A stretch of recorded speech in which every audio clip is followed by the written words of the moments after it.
wanaagsan daawadayaal meel kasta aad naga daawanaysaan kuna soo dhawaada warkii telefishinka madaxa bannaan ee Bulsha TV idinka imanaya stuudiyihiisa magaalada Hargeysa. qodobada daawadayaal habeenkan caawa warka ku maqli doontaan waxaa kamid ah caruurta darbi jiifka ah ee lagu xanaaneeyo xarunta mustaqbal ayaa maanta si weyn uga cadhooday wasiirka qoyska iyo arrimaha bulshada. dadka la nool xanuunka HIV/AIDS kuna waxa ay ku eedeeyeen in komishanka xakamaynta HIV/AIDS ku aanay haba yaraatee soo gaarsiinin wax mucaawina. xaflad ballaaran ayaa lagu qabtay hotel Crown ee magaalada Hargeysa. xafladaasi oo ay ku qalin jabinayeen dufcadii 8aad ee wax ka barata dugsiga Cigaal College. daawadayaal kuwaas waa qaar kamid ah qodobadii warka haatan isagoo dhameystiran.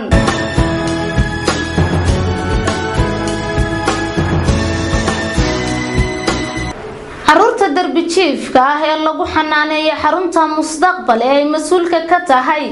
Marwaluul Xasan Mataan ayaa maanta si weyn uga cadhooday wasiirka qoyska iyo arrimaha bulshada iyagoo sheegay inuu wasiirku ku hayo faragelin. faahfaahinta warkana waxaa inoo haya Cabdiraxmaan Cilmi Xirsi.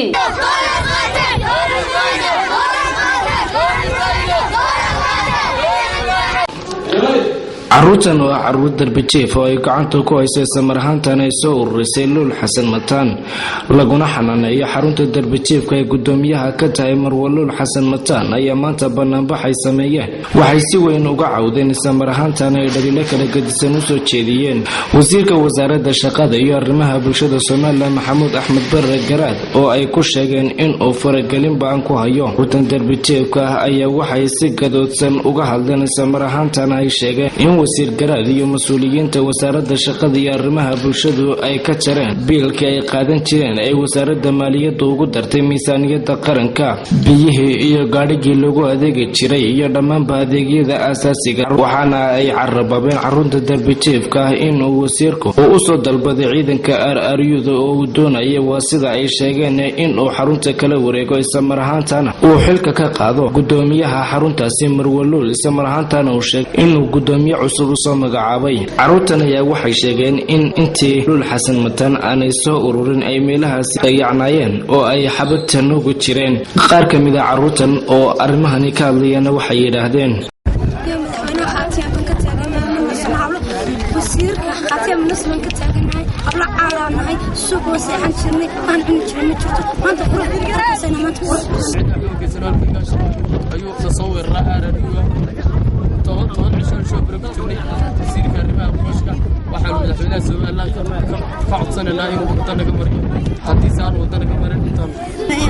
طاحية برتان تقرع كوقان أنا كرده حمدوني أنا لقى قبته أبين دويق أنا قصاع عشان إنه ناصر دربه أنا كنت مذيك ما ناصر دربه ومدة إلهي أنا لقى قبته لكن حمدوني أنا كرده أنا لقى قبته gudoomiyaha guddiga xaafadda ku dhow xaruntani darbi jiifka ayaa waxa ay sheegeen in caruurtani ay kor u dhaafeen 100 caruur ay samar ahaantana ay soo ururisay daryeeshana Marwaluul Xasan Mataan oo ah gudoomiyaha xaruntan darbi jiifka ah iyagoo oo sheegay inay marnaba aqbali kareenin guddi ahaan Luul Xasan Mataan xilka laga qaado. qaar kamid ah waalidiinta caruurtani ayaa waxay madaxweynaha jamhuuriyadda Soomaaliya mudane Axmed Maxamed Maxamuud Silaay ay ka codsadeen in uu wax ka qabto arrintooda isla ahaantana waxay xukuumadda u garwadeenka ka yahay ay ka dalbadeen ay ogaadaan. gudoomiyaha Luul Xasan Mataan oo xafiiskeeda kula hadlaysay qaar kamid ah warbaahinta ayaa waxay sheegtay in wasiirka shaqada iyo arrimaha bulshada Mr. Garaad uu soo gudbiyay warqad uu ku shaacinayo in uu xilkii ka qaaday isla ahaantana uu gudoomiye cusub soo magacaabay xarunta darbi jiiftani. waxaana wax lala yaabo ku tilmaamtay in xaruntani ay dhiseen shirkadda Dahabshiil iyo Telesom iyo qaar kamid ah salaadiinta jamhuuriyadda Soomaaliya isla ahaantana ay shaqo ku lahayn xukuumadda jamhuuriyadda Soomaaliya ayna ka tirsaneen. iyada oo arrimahan ka hadlaysana waxay tiri marka maalintii ka xigtay waxa hadana uu leeyahay isoo ciidanka wata warqadana la keenay warqadkiisa waxa uu yahay xalka qaadis ma garanayo mudan Garaad waxaan arkaa khibradeena oo sii kaysata iyo inta afarta agaasimaha beenta u sheegay daba cararaya dee xilkan markii ii dhiibay iyo anu wasaaraddiisaan ka tirsanahay dowladdaabaan u shaqeeya anugu dogtiina muhiim radagtigiisahay waan xuquuqda carruurtii dumarka ka shaqeeyo oo weligiiba civil society-ga ahaa saxaafadda aad bay u garanaysaa mudana garaad warqadan usoo qoray darkasaan iyo qorobadan cuskan ii leeyahay meesha waa laga wareejinaya waxaa xilka ku wareejisaa agaasimaha waaxda arrimaha bulshada wasaaradda shaqadii arrimaha bulshada ninkaasoo ah nin ilaa waxaan ahay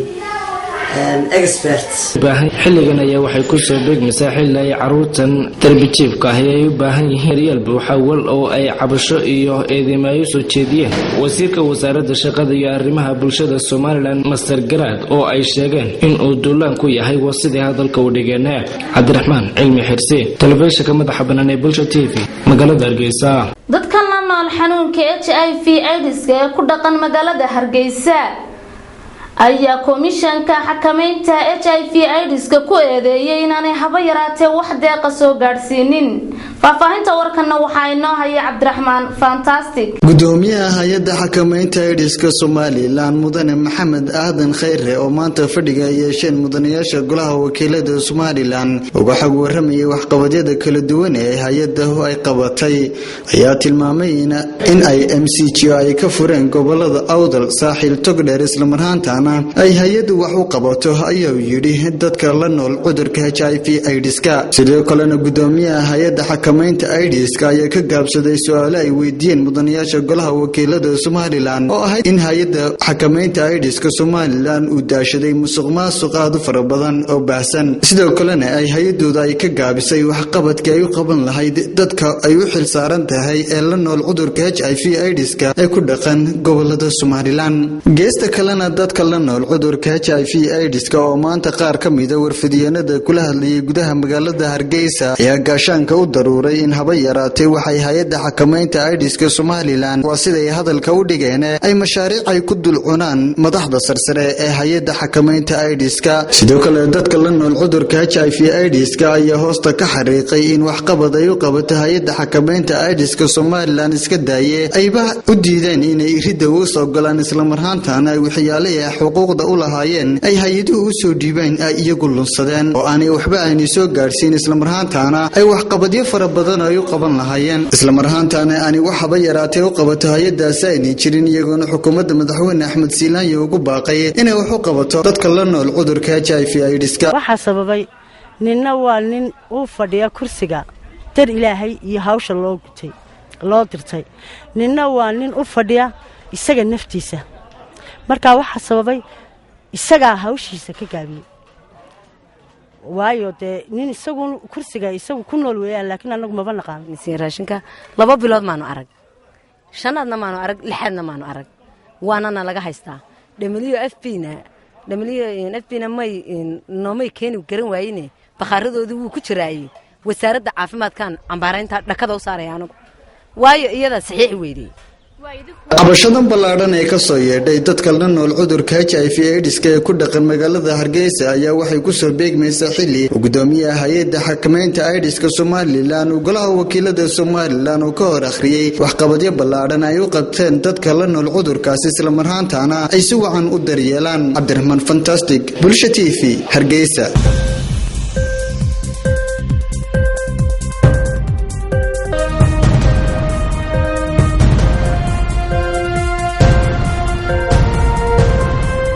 war-saxaafadeed ka soo baxay xafiiska borotokoolka wasaaradda duulista hawada Somaliland oo uu ku saxeexnaa madaxa borotokoolka wasaaraddaasi Cabdilaahi Axmed Caarshe ayaa lagu sheegay in wasiirka wasaaradda duulista hawada Somaliland Maxamuud Xaashi uu socdaal hawleed oo rasmi ah ku tagay toddobaadkan dalka Itoobiya iyadoo wasiirka loogu soo dhaweeyay si maamuus iyo maqaamkeedu uu aad u sareeyo muddadii koobneed ee wasiirku ku sugnaa magaalada Addis Ababa ee dalka Itoobiya wuxuu kulana goosgoosa oo qorshaysnaa uu la yeeshay mas'uuliyiin kala duwan oo ay ka mid ahaayeen wasiiru dowlaha wasaaradda gaadiidka iyo isgaarsiinta Itoobiya mudane Getachew Migiste. labada wasiir waxa ay ka wada hadleen arrimo muhiim ah oo ay saldhig iyo xiriirka wada shaqaynta labada wasaaradood kor u qaadida ka ganacsiga hawada Soomaaliland gaar ahaan dhinaca Itoobiya. geesta kale labada wasiir waxa ay isla jeexjeexeen guud ahaanba sidii loo adkeyn lahaa iskaashiga iyo isku duubnida labada dal ee jaarka iyo jaalkaba taasi oo buddig u ah siyaasadda labada xukuumadood ee ay garwadeenka ka yihiin mudane Axmed Maxamed Silaayo madaxweynaha Soomaaliland iyo mudane Haile Mariam Desalegn oo ah ra'iisul wasaaraha dalka Itoobiya. waxa kale oo wasiirku oo la kulmay mas'uuliyiinta ugu sareysa shirkadda diyaaradaha ee Ethiopian Air kuwaasi oo ay labada dhinac kaga wada xaajoodeen sidii loo ballaarin lahaa duulimaadyada ay Ethiopian Airlines ka wado gudaha Soomaaliland iyada oo ay waqtigan duulimaadyada maalinlaha ah ee joogtada ah ay ka samayso madaarka caalamiga ah ee magaalada Berbera oo kaliya. sidoo kale kulankaasi labada dhinac waxay iskula meel dhigeen sidii loo xoojin lahaa habashooyinka iyo dib u dhacyada ku yimaada qaar ka mid ah shandadaha ay sitaan dadka qurba joogta ah ee xilliga xagaaga ah dalka ku soo laabanaya. sidoo kale war-saxaafadeedka ka soo baxay maanta wasaaradda duulista hawada Soomaaliland waxaa lagu sheegay in waqtigii uu wasiirku ku sugnaa halkaa uu kulano kale oo muhiim ah uu la yeeshay qaar ka mid ah mas'uuliyiinta ugu sareysa safaaradda Ingiriiska uu ku leeyahay magaalada Addis Ababa ee xarunta dalka Itoobiya. kulankaasi waxa ay labada dhinac isaga xog wareysteen mashaariicda horumarineed ee ay dowladda Ingiriisku la wado wasaaradda duulista hawada Soomaaliland.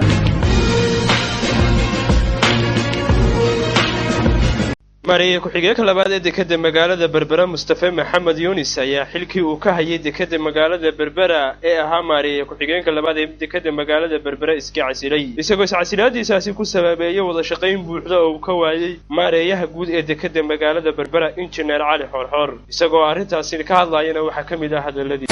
maanta waxaan iclaaminayaa xilkii aan ka hayay dekedda Berbera mudane madaxweyne waan iska casilay. sababtan iska casilay waxa weeyaan maareeyaha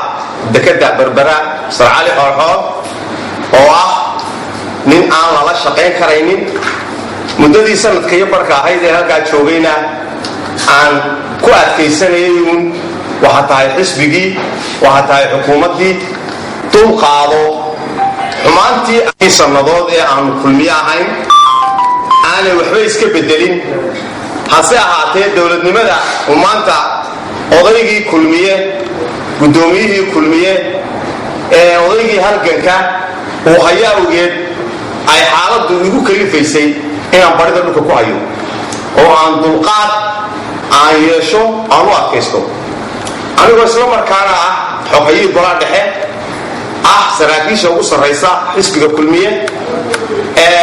aanu u hogaansanayn waajibaadka iyo tallaabooyinka uu qaado madaxweynuhu Cali Xoorxoorna wuxuu ahaa iyo wuxuu xisbiga kulmiye ku sameeyey iyo wuxuu Berbera ku sameeyey iyo wuxuu qaranka uu ku sameeyey intaba waa la ogyahay. laakiin dowladnimada ayaa keentay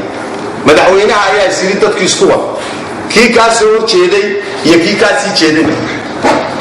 mudane madaxweyne Cali Xoorxoor waa ninkii ay diflootooyinka ka soo saareen hay'adaha caalamiga waqtigii doorashooyinka haddaan ku xasuusiyo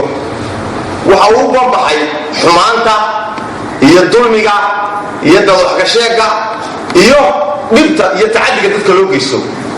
iyo baawrasuudka uu isticmaalo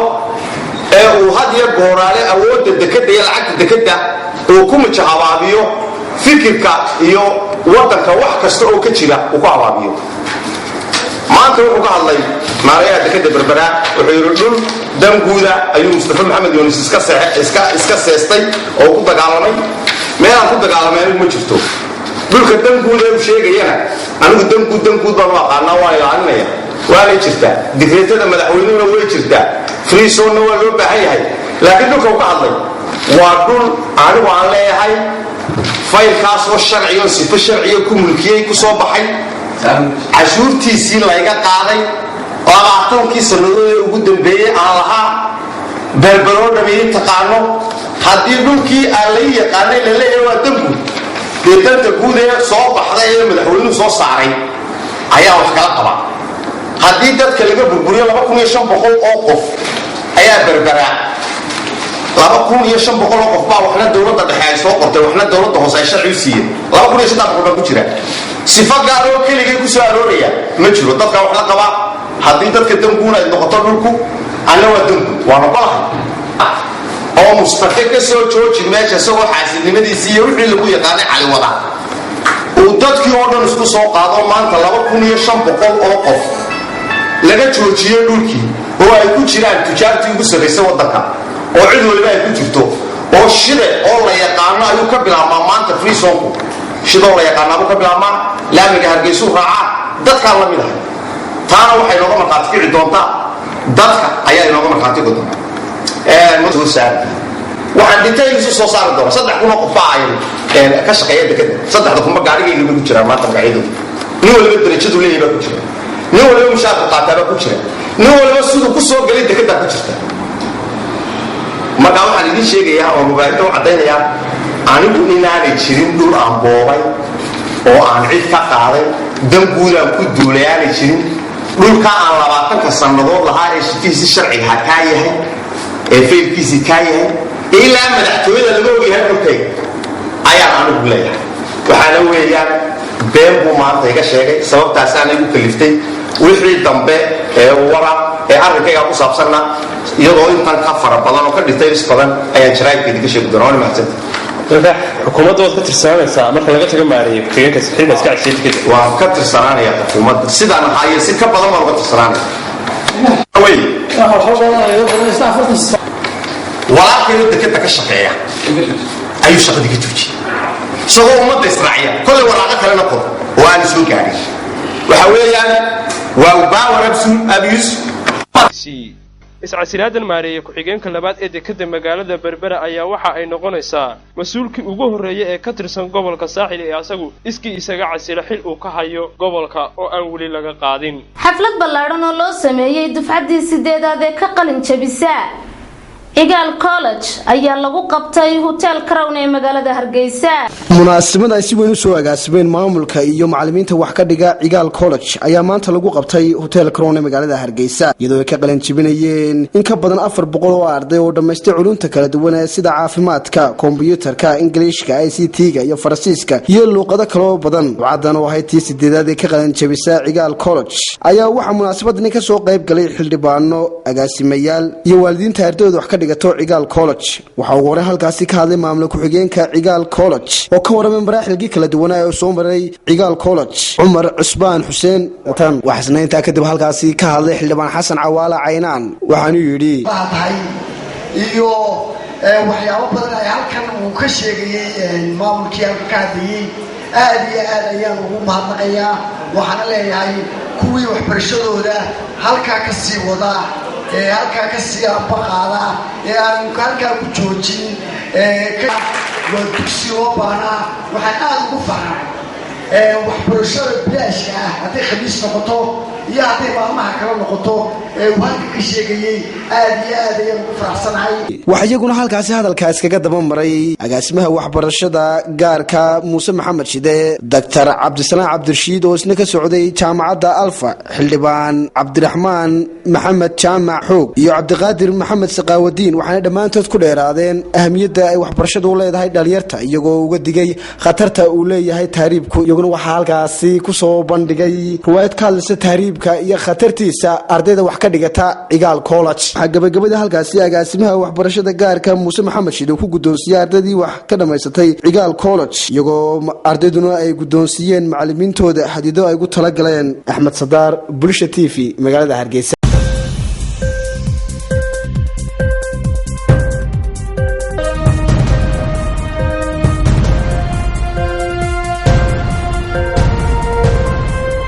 hay-adda malhan ee fadhigeegu yahay magaalada Hargeysa caasimada Jamhuuriyadda Soomaaliland ayaa deegaanka Fardalaga xud ee ka tirsan gobolka Awdal u qaybiyay 26 qoys oo ku nool deegaankaasi iyagoo u qaybiyay xoolo nool gudoomiyaha hay-adda malhan ee gobolada Awdal iyo Sale oo halkaas ugu horeyntii ka hadlay ayaa waxa uu ka waramay deeqdan cidii ka timid iyo cidii loogu talagalay aad u xad laha taasoo oqaasha iyo salaadiinta iyo waxgaradkuba ay baaq direen kadib waxa ka soo jawaabtay hay'adda manal alkhayriya oo xafiiskeedu yahay magaalada Hargeysa maanta waxa tuuladan loo qaybiyay xoolo nool kuwaas oo loogu talagalay in dadku dhaqdaan dadka soo barakacay magaalada soo barakacay loogu talagalay in ay ku noqdaan meelihii ay deganaayeen si ay xoolaha dib ugu dhaqdaan mid kamid ah saraakiisha ugu sarsalaysa hay'adda Malhan Mudane Cabdiraxmaan Maxamed Axmed oo halkaasi ka hadlay ayaa waxa uu ka dhawaajiyay barakaceen markaa ay ka soo gaarsiiyeen